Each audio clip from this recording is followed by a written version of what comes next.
और अब देख लेते हैं उत्तराखंड की खबरें। तो उत्तराखंड से इस वक्त बड़ी खबर आ रही है देहरादून से, जहां पर आनंद वर्धन होंगे नए मुख्य सचिव। जहां इस बात की घोषणा कर दी गई है, आनंद वर्धन अब मुख्य सचिव होंगे। 1992 बैच के आईएएस ऑफिसर है वर्धन। मुख्य सचिव राधा रतूड़ी की जगह वो जगह लेंगे। 31 मार्च को राधा रतूड़ी रिटायर हो रही हैं। अब उनकी जगह पर जो मुख्य सचिव होंगे वो आनंद वर्धन होंगे और 1992 बैच के आईएएस ऑफिसर हैं वर्धन। मुख्य सचिव राधा रतूड़ी की जगह अब क्योंकि 31 मार्च को रिटायर हो रही हैं राधा रतूड़ी, तो अब उसकी जगह आनंद वर्धन नए मुख्य सचिव होंगे। बातचीत करने के लिए सुनील इस वक्त हमारे साथ जुड़ गए हैं। सुनील, क्या जानकारी इनके बारे में, किस तरह से इनका पूरा करियर रहा है और अब राधा रतूड़ी की जगह आनंद वर्धन होंगे मुख्य सचिव? बिल्कुल नीलू, राधा रतूड़ी को 2 बार 6 माह का सरकार ने एक्सटेंशन दिया था, तो उनके एक्सटेंशन की अवधि भी अब 31 मार्च को समाप्त हो रही है। लिहाजा इस बात के लगातार कयास लगाए जा रहे थे कि अगला मुख्य सचिव कौन होगा। चूंकि सीनियरिटी क्रम में आनंद वर्धन 1992 बैच के आईएएस अफसर हैं, अपर मुख्य सचिव का वो यहाँ पर कार्यभार देख रहे थे, तो ये पहले से करीब करीब तय था कि आनंद वर्धन ही अगले मुख्य सचिव होंगे। उनका एक बेदाग करियर रहा है, वो विभिन्न जिलों में डीएम रहे हैं, शासन में अच्छे पदों पर रहे हैं और उनका एक अच्छा करियर अभी तक रहा है। अभी वो शासन में मुख्य सचिव के पद पर काम कर रहे थे, तो 1 अप्रैल को आनंद वर्धन अब मुख्य सचिव का चार्ज ग्रहण करेंगे। जी ठीक है, बहुत बहुत शुक्रिया आपका सुनील जानकारी देने के लिए।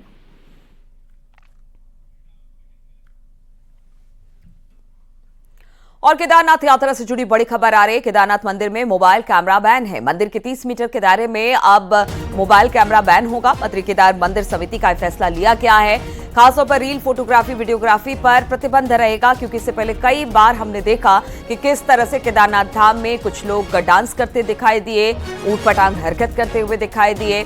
और इसी वजह से अब जो मंदिर समिति है उन्होंने ये फैसला लिया है कि जो 30 मीटर का जो दायरा होगा केदारनाथ मंदिर के आसपास का, वहां पर मोबाइल कैमरा ले जाना बैन होगा। यानी अब आप मोबाइल कैमरा वहां पर नहीं ले जा सकते हैं। और मंदिर समिति यानी बद्री केदार मंदिर समिति ने यह फैसला लिया है कि अब किसी तरह का कोई रील, फोटोग्राफी, वीडियोग्राफी आप केदारनाथ के 30 मीटर के एरिया में नहीं कर सकेंगे। बातचीत करने के लिए दीपांकर हमारे साथ जुड़ गए हैं।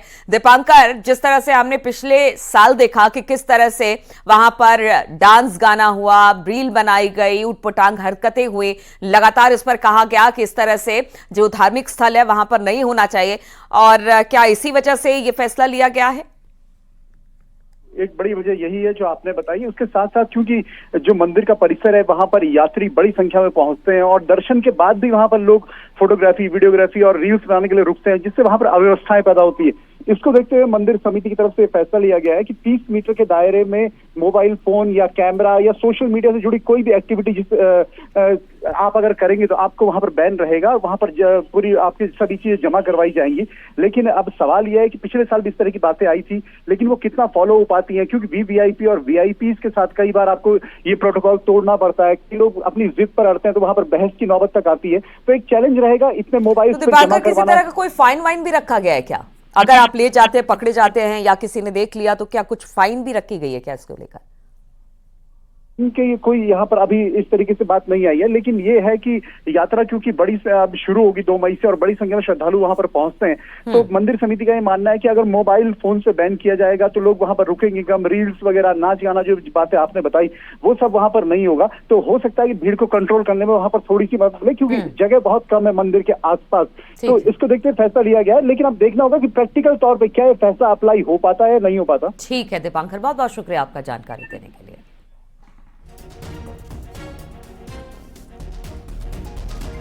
केदारनाथ बद्रीनाथ धाम में रील, यूट्यूब वीडियो बनाने पर रोक लगाने की मांग लगातार हो रही है। और पिछले साल भी हमने देखा था कि किस तरह से उत्तराखंड सरकार ने केदारनाथ और बद्रीनाथ धाम में यात्रा के दौरान फोटो और रील बनाने पर बैन लगाया था। इस साल भी केदारनाथ धाम और बद्रीनाथ धाम सहित दूसरे बड़े मंदिरों में स्थानीय और पुरोहितों ने मांग की है कि यात्रा के दौरान इन सभी चीजों पर प्रतिबंध लगाया जाए और सबके लिए कठोर नियम एक जैसा हो। मांग है और बहुत अच्छी पहल है। मैं कहता हूं कि उत्तराखंड के जितने भी प्रसिद्ध मंदिर हैं या कोई भी मंदिर हैं, इस प्रकार से जो फिल्मी गानों पर तड़क भड़क अश्लीलता के साथ जो रील्स वगैरह बनाई जा रही है, जो सिर्फ सोशल मीडिया अकाउंट को लेकर के बनाई जाती हैं, आप अन्यत्र कहीं भी बनाइए, लेकिन मंदिरों में इस प्रकार की कृत्य न कीजिए। और बेंगलुरु में चल रही राष्ट्रीय स्वयंसेवक संघ की अखिल भारतीय प्रतिनिधि सभा की बैठक अब खत्म हो चुकी है। ये बैठक 21 से 23 मार्च के बीच हुई है। इस दौरान कई राज्यों के लिए अहम प्रस्ताव पास किए गए। विशेषकर चीन और नेपाल की सीमा से सटे हुए उत्तराखंड को लेकर तो संघ की इस बैठक में विशेष चर्चा की गई।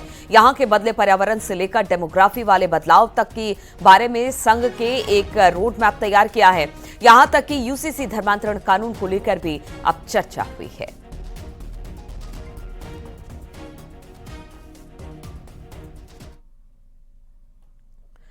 और देहरादून से खबर है, जहां पर आज सीएम पुष्कर सिंह धामी 11 बजे जल संरक्षण पर वर्कशॉप का उद्घाटन करने वाले हैं। जल संरक्षण अभियान 2025 के तहत वर्कशॉप में भगीरथ ऐप का भी लोकार्पण करेंगे और इसके बाद 12 बजे सीएम 1064 की समीक्षा भी करेंगे, यानी कि 1064 की समीक्षा करेंगे। भ्रष्टाचार के खिलाफ हेल्पलाइन नंबर है 1064 और आज इसकी भी समीक्षा मुख्यमंत्री पुष्कर सिंह धामी करने वाले हैं।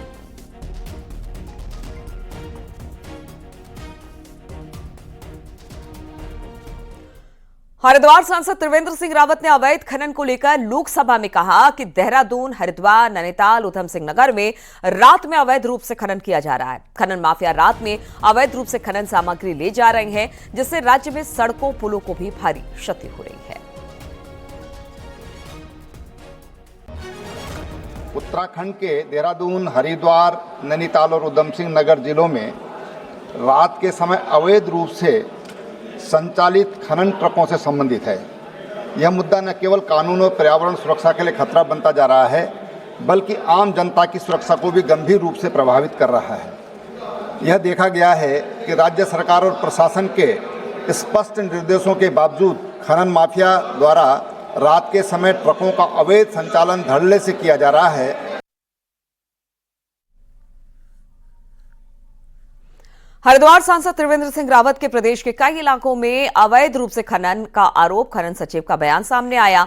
उत्तराखंड के खनन सचिव ब्रिजेश कुमार संत का कहना है कि राज्य में अवैध खनन की बात निराधार, गलत और भ्रामक है और पिछले वर्ष की तुलना में राजस्व लगभग 2.5 गुना और ज्यादा है और इसे लेकर 200 करोड़ के साथ साथ काफी ज्यादा यहां पर अवैध खनन हो रहा है और लगातार निगरानी रखी जा रही है।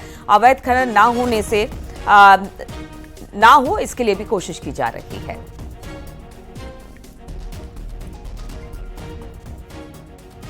ये बात कहना कि अवैध खनन राज्य में बढ़ रहा है, ये बात पूर्णतः निराधार, असत्य, भ्रामक है, मेरा ये मानना है। और इसका सबसे बड़ा प्रमाण ये है कि जो खनन राजस्व है उसमें बहुत तीव्रता से वित्तीय वर्ष 2023-24 में जो अब समाप्ति की ओर है उसमें बहुत तीव्रता से वृद्धि हुई है। वो आज तक, जब तक इस उत्तराखंड प्रदेश का गठन हुआ है, इस राज्य के गठन 2002 के उपरांत 2025 तक, अब हम 2025 में आ गए हैं, इतना राजस्व कभी भी राजस्व खनन से प्राप्त नहीं हुआ है। यह राजस्व पिछले वर्ष की तुलना में लगभग 2.25 गुना है। यह राजस्व आज तक फाइनेंस ने जब भी टारगेट दिया है, उस राजस्व को ये प्रथम बार है कि हमने न केवल पूरा किया है बल्कि उससे 200 करोड़ से ऊपर सरप्लस राजस्व लेके आए हैं। खनन विभाग की ये उपलब्धि कही जा सकती है। और इसके अतिरिक्त इस सब के पीछे इससे ये सिद्ध तो होता ही है कि कहीं ना कहीं नियंत्रण लगा है, प्रभावी नियंत्रण लगा है खनन, अवैध खनन पर।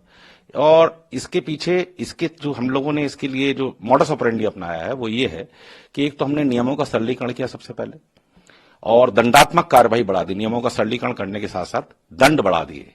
नंबर 2, हम लोगों ने नई टेक्नोलॉजी का प्रयोग कर रहे हैं। और नंबर 3, टास्क फोर्स तहसील स्तर पर, जिला स्तर पर, राज्य स्तर पर, तीनों स्तर पर गठित है।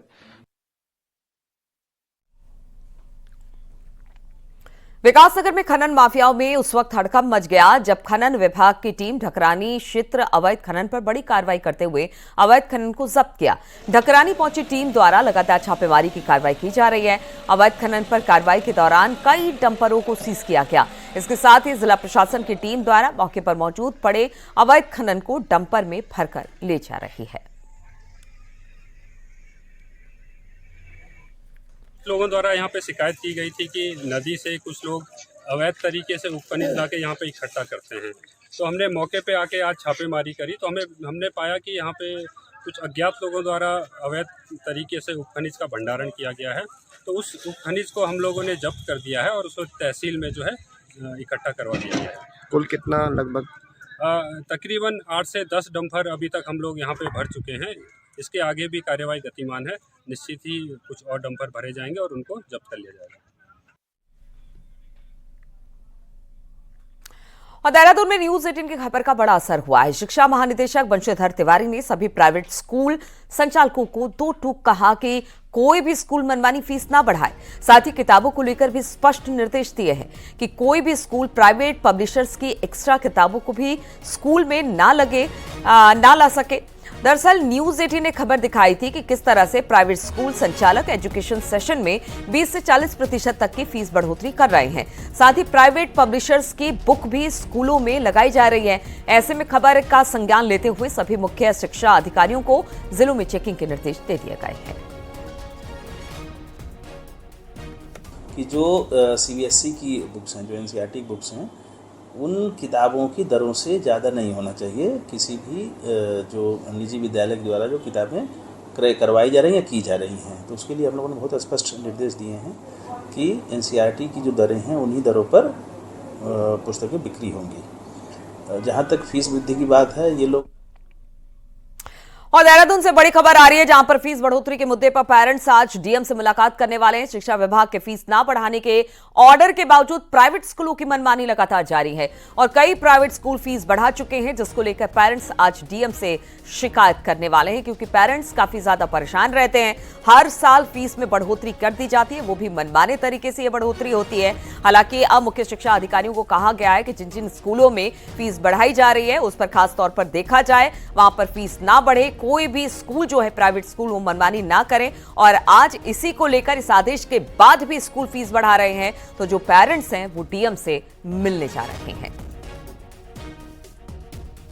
तो पेरेंट्स आज डीएम से मुलाकात करेंगे। बताया जा रहा है कि फीस बढ़ोतरी के मुद्दे पर डीएम से ये मुलाकात पेरेंट्स की होने वाली है, क्योंकि डीएम ने कहा था कि देखिए इस तरह से कोई मनमाने तरीके से फीस नहीं बढ़ा सकता है प्राइवेट स्कूल। इसके बावजूद भी प्राइवेट स्कूलों ने फीस बढ़ाई है। कई जगहों पर इस तरह की खबर आई है कि बढ़ी हुई फीस ली गई है, यानी कि नए सेशन से बढ़ाकर फीस ली गई है। और इन दिनों उत्तराखंड के प्रसिद्ध लोक गायक और जागर सम्राट प्रीतम भरतवाण की एक वीडियो बहुत चर्चा में है। हो भी क्यों ना, क्योंकि वो अपने घर से विदेश लोगों को गढ़वाली संस्कृति और संगीत सिखा रहे हैं। तस्वीरों में आप भी देख सकते हैं कि लैपटॉप में प्रीतम भरतवाण ने ऑनलाइन म्यूजिक क्लास चला रखी है और स्क्रीन पर उनकी विदेशी शिष्य एक तरफ से जो भरतवाण गुनगुना रहे हैं, वहीं उनके शिष्य भी दोहरा रहे हैं। ये वीडियो सोशल मीडिया पर खूब वायरल हो रहा है, सुर्खियां बटोर रहा है। आपको बता दें कि प्रीतम भरतवाण पिछले कई वर्षों से लगातार गढ़वाली संगीत को विदेशी विदेशों में खूब प्रसारित कर रहे हैं। राम गंगा नयोला देवतो राम गंगा नयोला राम गंगा नयोला देवतो राम गंगा नयोला देवतो राम गंगा नयोला।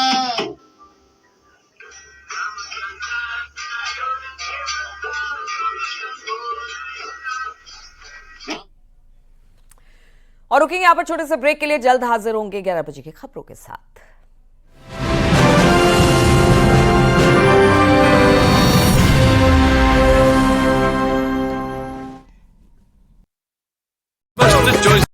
आप देख रहे हैं न्यूज 18 उत्तर प्रदेश उत्तराखंड।